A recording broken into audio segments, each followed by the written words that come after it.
Tazana teny antoerana natao anatin'izay fanaterana ny antota taratasy valikafatra ho an'ny solombavambahoaka manatanteraka ny fihetsiketsehana izay ihany koa ny fikambanana samihafa sy ny olon-tsotra izay manohana ny fitondrana misy ankehitriny tao anatin'izany no nisy ny savorovoro ary niteraka faharatrana filoana fikambanana iray milaza ny hametraka fitoriana moa ny tenany ao anatin'izany. Ankoatra ireo solombavambahoaka dia nisy ireo olon-tsotra sy avy amin'ny fikambanana samihafa nanotrona ny mpisolovava sy ny parlementaira manohana ny fitondrana. Anisany teny amin'ny fitsarana avy momba ny lalampanorenana ny Mpitarika ny fikambanana Gasy sy taoriny ny fametrahana ny antota taratasy, fanohenana ny fitoriana, fanonganana ny filoham-pirenena, naratra ity Mpitarika fikambanana ity no ny fifandonana tamin'ny andian'olona teny amin'ny akaiky ny tobiny ery anabakabaka.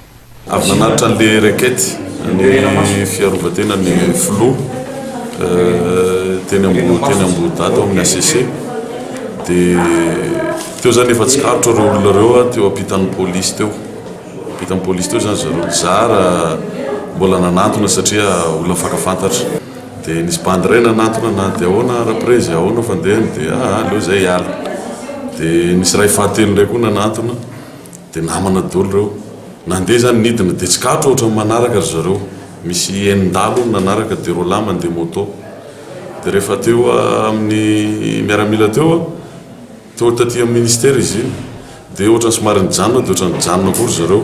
Dia nandeha teo amboda teo dia ahoana tonga dia izy le bandy ahoana président ohatra misy zavatra tsy milamina dia izy hoe inona ny tsy milamina satria reto ankizy reto miaraka amiko dia mbola telo lahy dia ohatra ny tsy milamina dia inona ny tsy milamina fa ahoana zay no itondrasanao bandy eny amin'ny 13 mai bandy inona ho nao mitondra bandy rangahy samy tompona Antananarivotsika fa inona no entinao dia entiko ahoana ho dia ahoana ho atiry José satria fantatro izy mpinamana zay ahoana ho atiry José ty revo entiny lahy ty dia tsisy revo zany rangava tonga dia kitaty deux koa no meny anazy zany tamin'ny ilako eny tatiny ray dia ny anankiray amin'izay nenjehako dia nisy polisy tao aloha tao zay samboro eny dia niraisin'le polisy tao amin'ny 7e dia iny moa zany efa empelantanan'ny polisy zany iny bandy anankiray iny.